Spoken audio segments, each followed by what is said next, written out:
কবরে শুয়ে আছে, তারা রবের কাছে ফরিয়াদ করছে, মওলা একটা সুযোগ দাও, দুনিয়াতে গিয়ে একটা নামাজ পড়ে আসে, একটা সিজদা দিয়ে আসি। কবরবাসী চিৎকার করে রবকে বলে, মওলা ভুল করেছি, ভুল করেছি, ভুল করেছি, একটা সুযোগ দাও। আবার দুনিয়ায় যাব মওলা, হাজার ব্যবসা থাকুক আমি নামাজ ছাড়বো না, হাজার চাকরি থাকুক আমি নামাজ ছাড়বো না, মওলা একটা সুযোগ দাও, একটা সুযোগ দাও, একটা সুযোগ দাও। মাটির নিচে যারা আছে তারা বলছে, আর মাটির উপর যারা আছে তারা বলছে, ভাই নামাজ তো পড়তে হয়। একজনে বলে যে কিভাবে আসবো, আমার প্যান্ট তো ঠিক নাই, আমার প্যান্টও ঠিক নাই। যুবক, তোমার বাবা যদি নামাজ তা পড়ে তুমি পড়বা।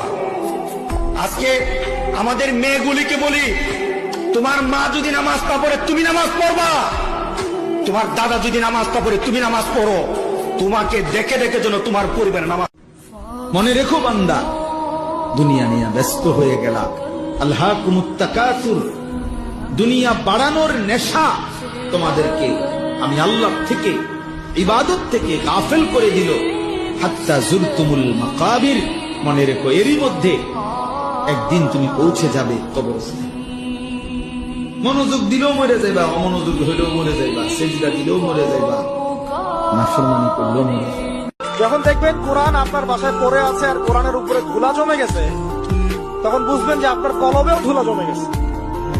আপনার কলবের মধ্যে এখন পরিচ্ছন্নতা নাই, নূর নষ্ট হয়ে গেছে।